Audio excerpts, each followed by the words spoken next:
Welcome to Triumphant Christian Church, where Apostle Cynthia G. West is our founding senior pastor. Our mantra for this year is God has given us present and future. It's full throttle. We win. Thank you for joining us, and please enjoy worship.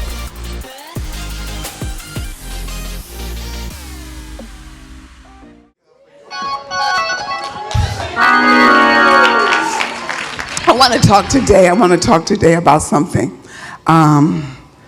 that is relative. It's extremely relative, but at the same time, it's something that would not normally be a Mother's Day message, because I don't believe there's a Mother's Day message. I believe there's a kingdom message, and the kingdom message fits for every day.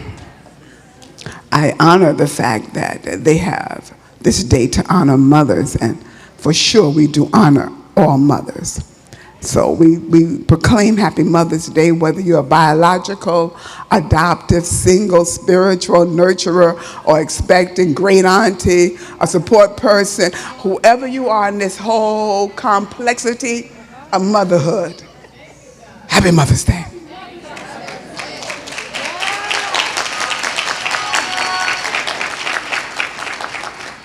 There's one thing I do know for sure, is that one person cannot raise a child alone. And I can tell you something else for sure. A person who stays within themselves never progresses mentally, but always struggles with their identity. But it takes all of us to do this.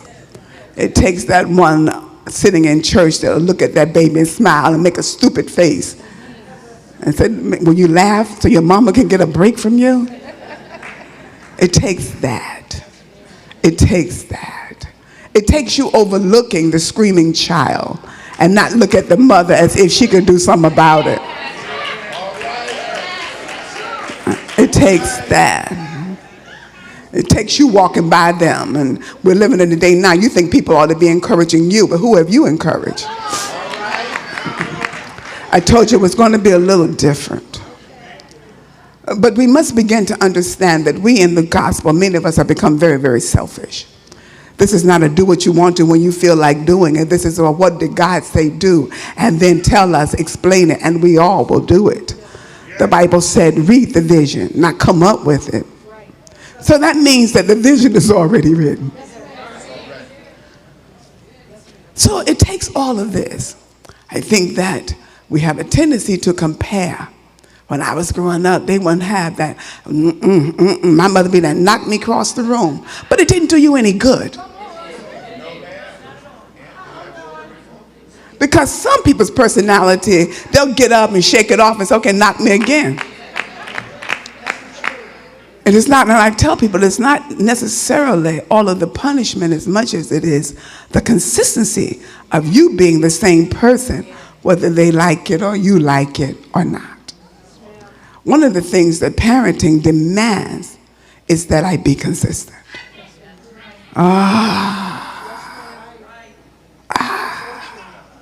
If we start going to bed at 7:30, I will be consistent in making sure you understand.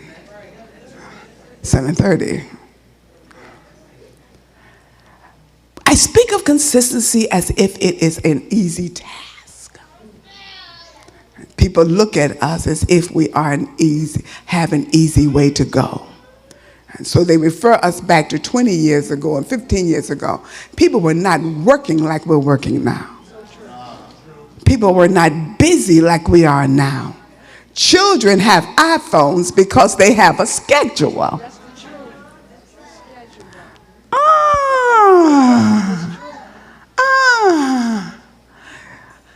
I was speaking to my granddaughter. I said, what do you need a phone for? She said, to keep up with my appointments.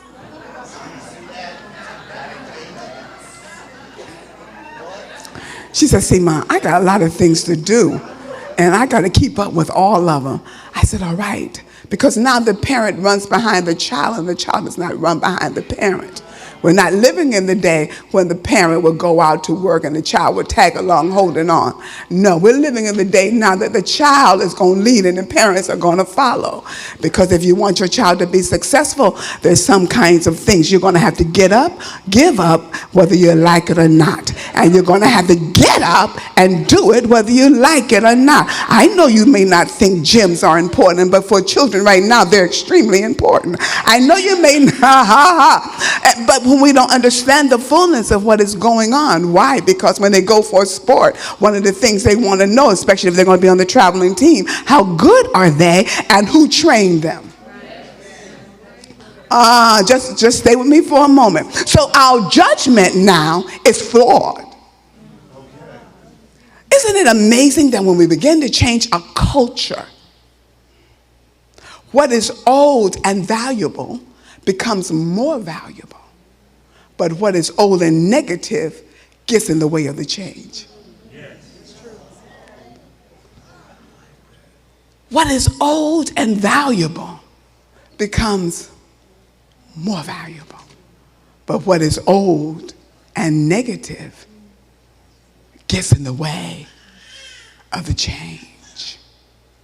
Maybe it's not that you need to pray more. It could be that you need to get away from some of your own negativities.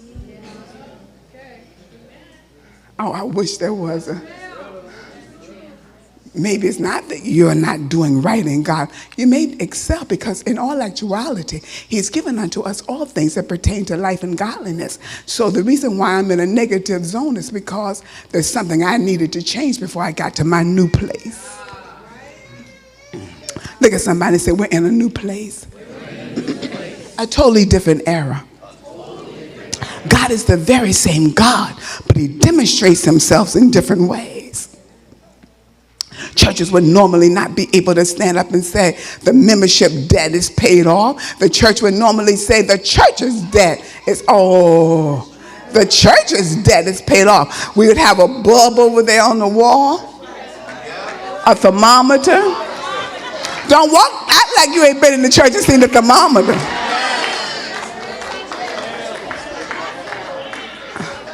To you who are not churchy, many of the churches have a thermometer on the wall. All right? And I've never seen any of them get to 100,000. But there was intentions. And so they would have the thermometer, and every year you come back, the thermometer is almost in the... How y'all know? 'Cause y'all seen.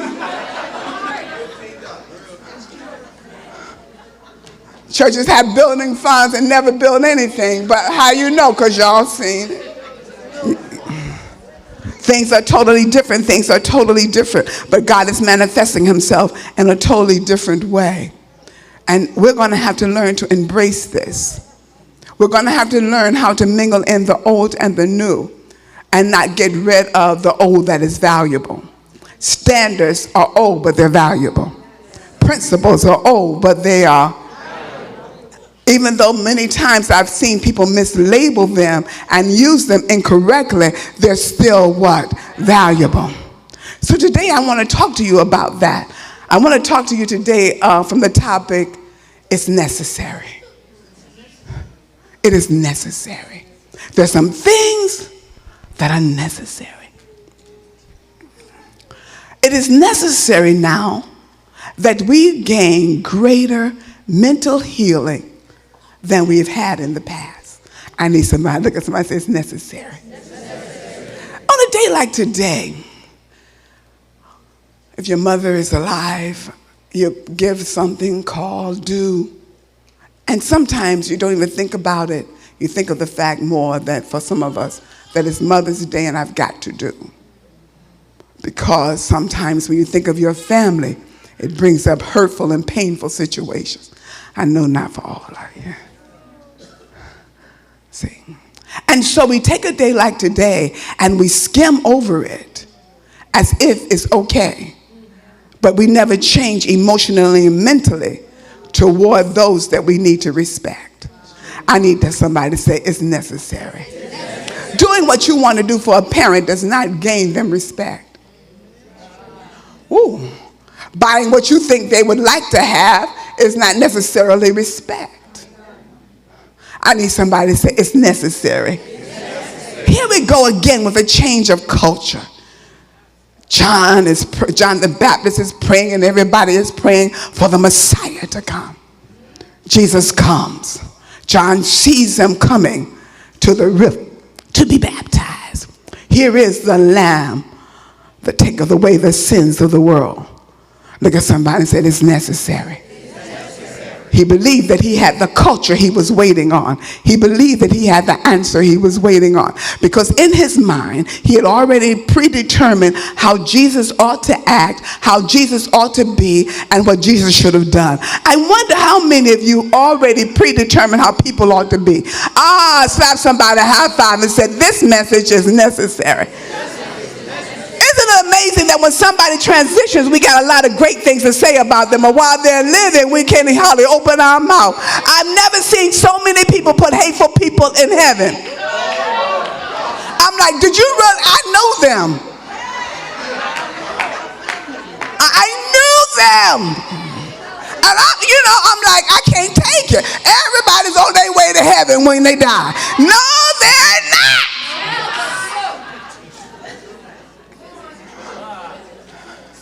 Somebody says it's necessary. John the Baptist keeps walking, and he's so proud of himself for baptizing Jesus. I baptized the Son of God. And he goes his own way.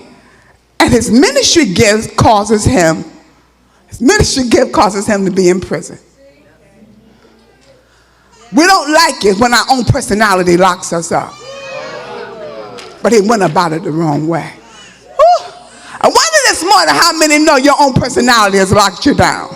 You can blame it on people, but it's the way you behave. I need somebody to help me with this, because I'm almost done. Look at somebody and say it's necessary. It's necessary.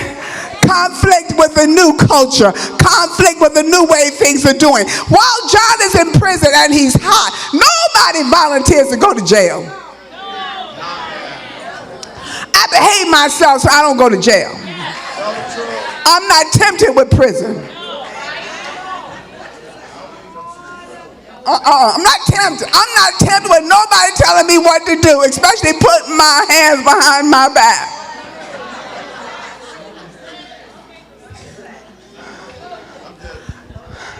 He gets the word that Jesus is eating with sinners. What do you mean he's eating with sinners? He's the Son of God. He can't eat with sinners. He gets the message that Jesus is keeping company with people who don't have the same reputation as he does. John feels something rising up because his expectations of what Jesus should have been is not being fulfilled. In a season like this, if we would be truthful, all we think about is our expectation of what would have happened if such and such was different. I'm here to tell you today this message is necessary. If I had a mother like me, if I had a father like me, if my parents were rich, what would have been the difference in my life if things were not... You can sit down on me, baby, but I'm in your house. What would have been the difference if things were better? What would have been the difference if I was raised in a better neighborhood? What would have been the difference if I had a very highly educated mom? What would have been the difference if I had a father? What would have been the difference if they understood me? I need somebody to scream back and say, but all of this is necessary. You're getting it. How many of you getting it? If I had somebody, oh come on, sister. If I had somebody that would have pushed me along. If I had somebody that would have said to me, get out. You're too lazy. They did tell you to get up, but you got mad. It's necessary. So now John is becoming angry because this Jesus that he thought came to save them is not doing it the way he wanted to. How many of you are upset because people in your family are not doing it the way you want them to?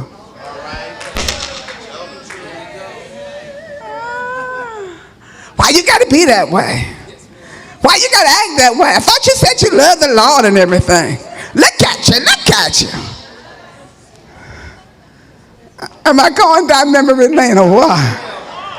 What would have happened if my father was distinguished? What would have happened if my mother was a senator or a representative of Congress or wealthy? What would have happened if I was born in a home where people loved each other? What would have happened if I was with all these fools?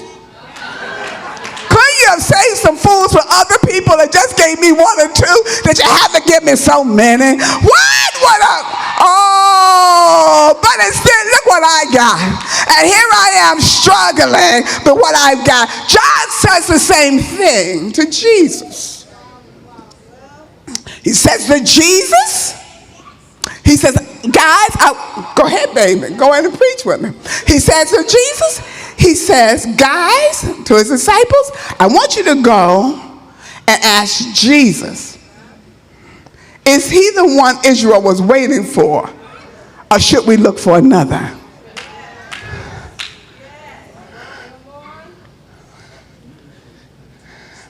Is he the one, or should we look for? Look at somebody and say, it's necessary. See, because John had decided he would have this lifestyle that he thought was right. Jesus is drinking and enjoying himself. John wore camel hair. Nobody cares how much sacrifice you paid. Can I tell you that? Here's how you're going to know. Who stayed up with you all night to study for your exam?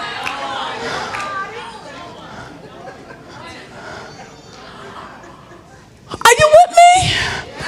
We want people to appreciate our suffering. No, that's what you wanted, that's what you suffered, and that's what you got in the end. You enjoy your memory lane because it doesn't mean anything to me. I wish I had some real people.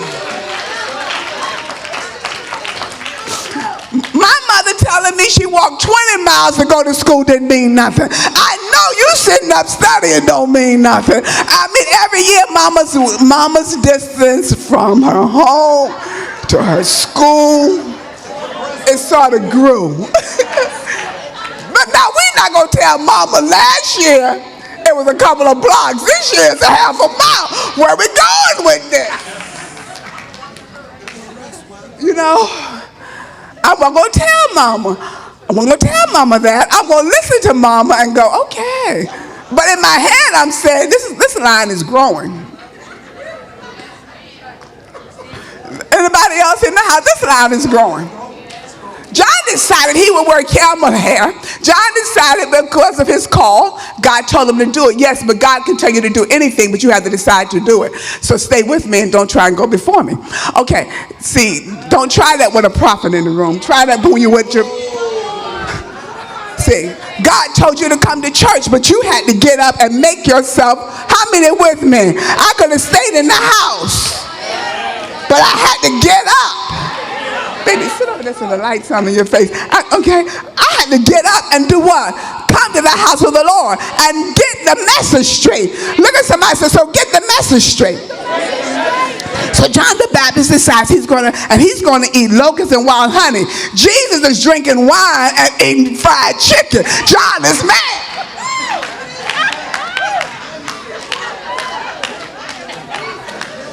All right? Jesus is eating with the Republicans and everybody. This man went to the party and gave everybody the wine they wanted. Come on, somebody. This man went to the party and told them, now take it to the governor. Here goes John. John is thinking about the honey and the wild locusts that he had. He wasn't at a wedding. Sometimes you get angry because people don't have to suffer like you did. And you haven't learned how to mentally and emotionally see the value of your life. And when you have not seen the value of your life, you are lying when you say you can appreciate someone else when you can't appreciate you. I'm almost done here. Look at somebody and say, see the value of your life. We sing the song and we read the scripture about the waves and the wind and all that came. But what we have lied about, we have not always appreciated the suffering.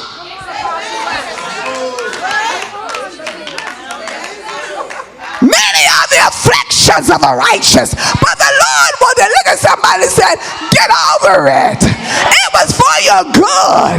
Look at where you are now. Look at what couldn't stop you. Look at what tried to stop you. It was for your good. Couldn't nobody get you out of it. Couldn't nobody tell you to stop. But here's what God did. He flipped it around and gave you a blessing. Somebody ought to appreciate that. Nobody made you the way you are. This is your decision.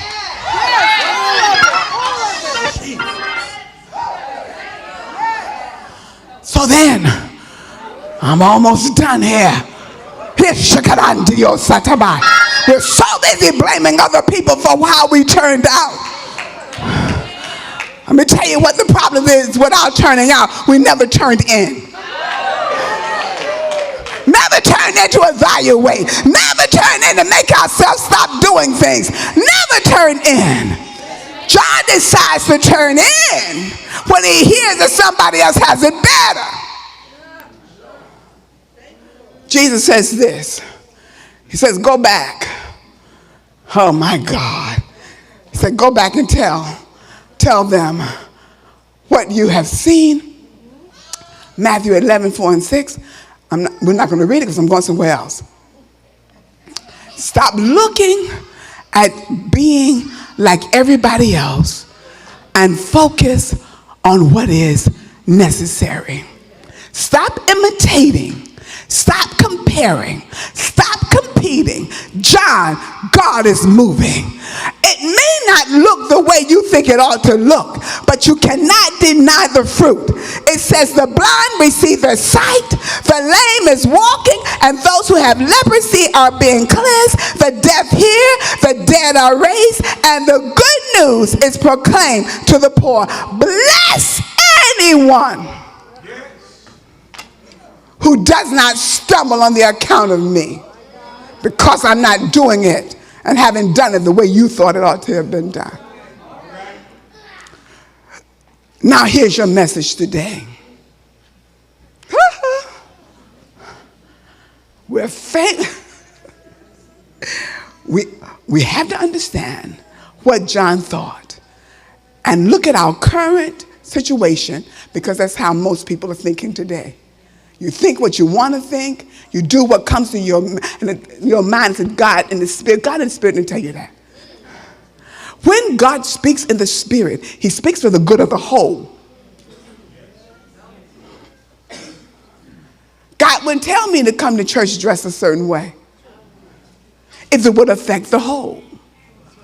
God's intent is that not just one person be blessed, but look at somebody and say, God comes to save the whole. God comes to present a win-win situation.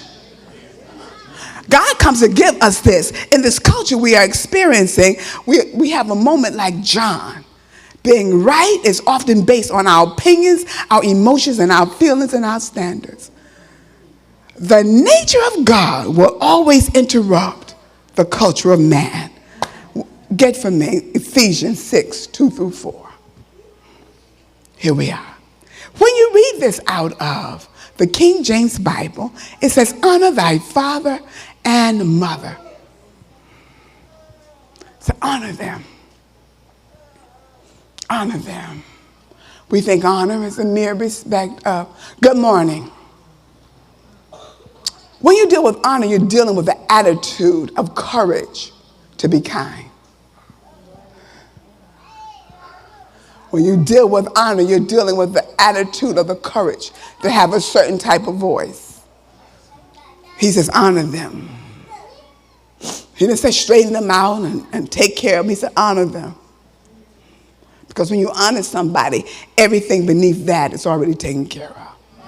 He said, honor them. He said, which is the first commandment with promise. Verse 3 says, if that it may be what?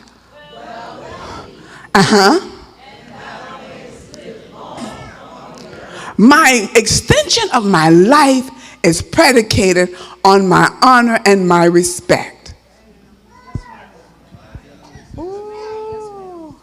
the extension of my life, my healing of my body is predicated on my honor of my parents. And I know you all like to agree with me, but can we hold all of that? Because I'm going down the road you may not like, and then when you stop agreeing, people want to look at you and say, what you can say about that?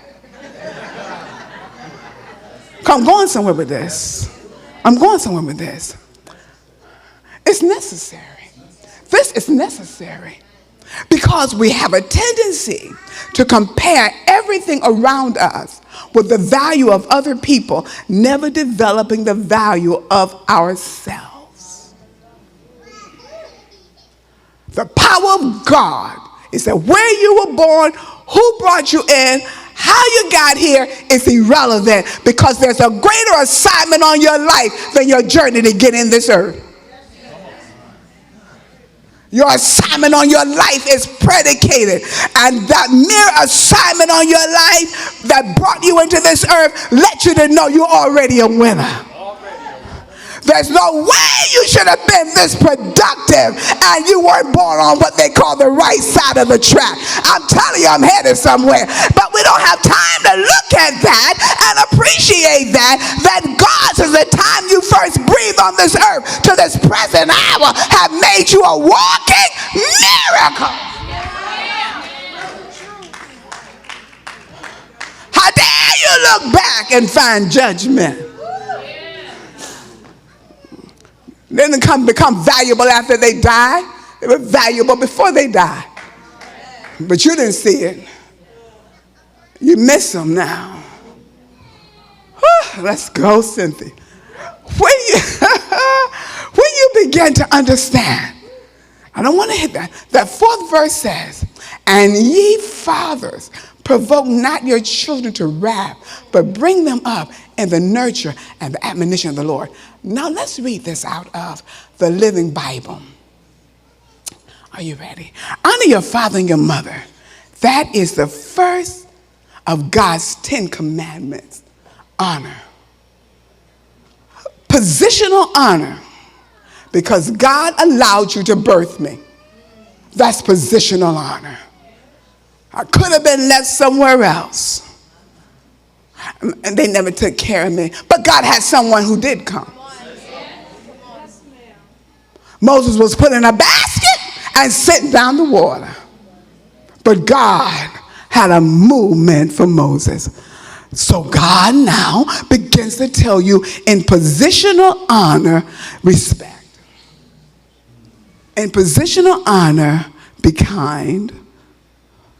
Be lawfully dignified when it comes to them, because I chose them to birth you, because there's something in you that belongs to them that must reach to the top. There's something in you that they could not pull for themselves. And God put it in you for you to step out in this universe and say, I'm here. What are we going to do now? What are we going to do? And instead, you're sitting down finding fault and disrespectful. Now can you praise him?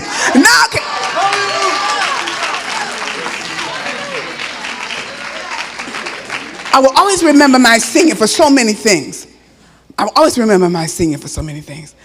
This very rarely, I'm not laughing about something he did in the house, but I always remember for so many things. No matter what occasion we had, he would get all the young people together in the house and say, I'm proud of you. How many of you remember that? He said, I'm proud of you. He said, you're going to make it to the top. He said, stay with her. This is going to be good for you. You're going to make it. No matter what journey you're going to have, you're going to make it. See, there's something in where you came from that you need to take to the top. And instead of you sitting down looking sorry for yourself, you ought to be digging harder in yourself to find out what part of me could they not achieve that is now my responsibility to achieve. What part of them they worked too hard to fulfill? What part of their heart was stuck in a limbo? It's your responsibility to achieve. You were born to the right person. You're just not mentally right for the person. your accomplishments, is to their gratitude.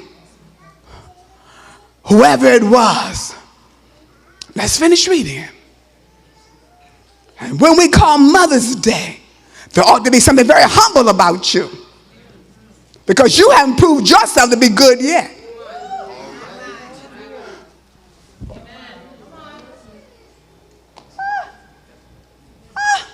What have you done that they like and you knew they like, but they couldn't fulfill that in them? What did you pick up in their lives to continue on for them? That's the honor he's talking about. What in their lives they did not have the courage or the strength to stop or to do?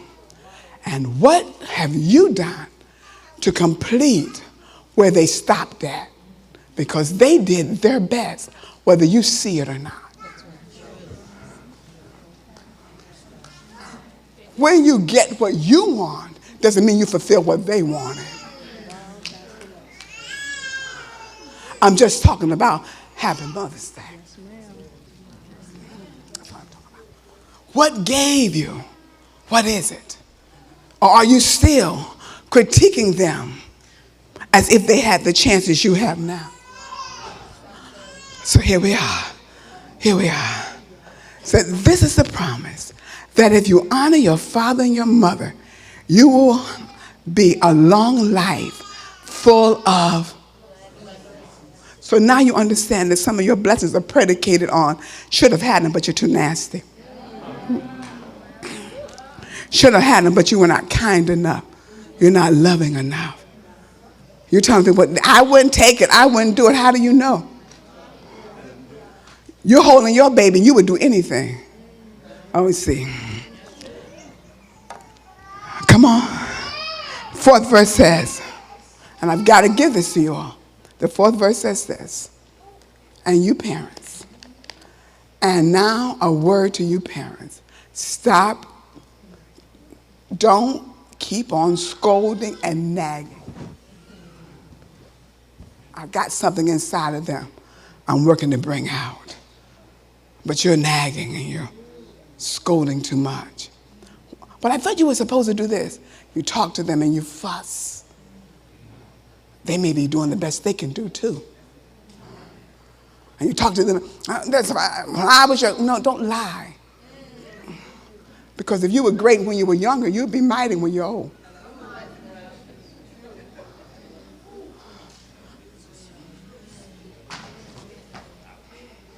See, parents, stop fussing. Stop fussing. Stop nagging. And I was there. I used to think that if I keep saying, and Jonathan said to me, he said, you know what, Mom? He said, we become the best of friends. I said, why, baby? He said, I don't know, but I know. I even see the little children nagging, fuss. If you want the child to sit down, then sit the child down. But don't fuss. Why ain't you sitting down? Because you didn't sit me down. And you haven't trained me how to sit. You told me to sit down, but you didn't know that in order to make a child sit down, you must train them how to sit down. Without jerking them, knocking them when you get tired of them. Every iota of a child must be trained. I gotta go. Happy Mother's Day. Okay. All right. Watch what he says now. He says, making them angry and resentful. Rather, bring them up with loving discipline. And the Lord himself approves with suggestions and godly advice. We must now be mentally and emotionally healed, church, from the resentfulness we have and being born in our family and our family not being what we thought they should be. Oh, I didn't get much on that one. Yeah, it really is. It really is. Our family not being there what we would call for us. Maybe it's all they can do to be there for themselves. Our family not answering. Sometimes it feels like they put all the weight on you and everybody walked free. But can I tell you, when you're doing it for your parents, God says this: long life for you, full of blessings. Whew. Long life for you, full of hope. Long life for you, full of dreams answered. There's a healing if we want to go on with the Father and know him in a better way. Because if we cannot get this straight, the way we do one thing is the way we do everything. The way we feel about them is really how we feel about God.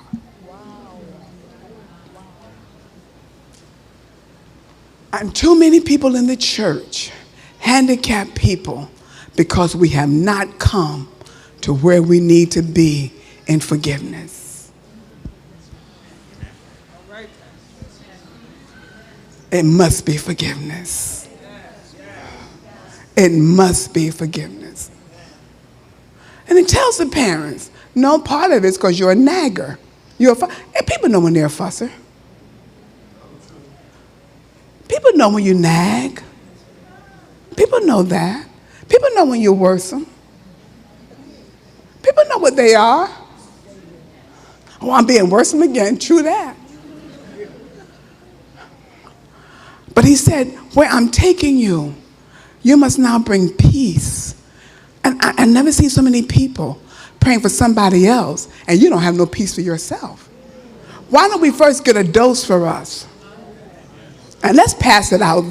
He said, after you have been strengthened, after you have been healed. Church, can we go for a healing today?